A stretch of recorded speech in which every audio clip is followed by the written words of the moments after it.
सरकार अनेक कथा कही अनेक कथा घोषणा कर तेणु सरकार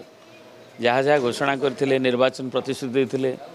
से 14 मसीह ओडिशा को स्पेशल कैटेगरी दबा कथा हो मैनिफेस्टो रे बीजेपी दल एवं तापरे ता पूर्व 24 भी विभिन्न विभिन्न समय जो विभिन्न प्रतिश्रुति देते से प्रतिश्रुति की देखा जाउची जे ता पालन होना तेणु वर्तमान जेहेतु से सरकार अच्छा पुणी गर्व अनुभव कर डबल इंजिन सरकार हो नदीर डिस्प्यूट नदी जो डिस्प्यूट गुड़िक अच्छी पोलावरम महानदी ये सब आम ट्रिपल इंजिन अच्छी सहयोगी से राज्य मानक भी अच्छा डबल नुहे ट्रिपल इंजिन भी अच्छा तेणु निर्दिष्ट समय सीमा भितर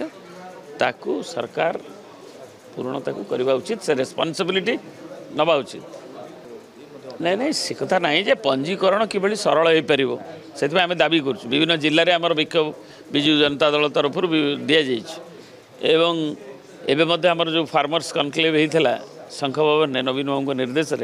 से विभिन्न 8टी प्रस्ताव भी गृहीत होती प्रथम दफार बरगढ़ रे पश्चिम ओडिशा रे 18 तारिख दिन विशाल विक्षोभ भी अनुष्ठित हो।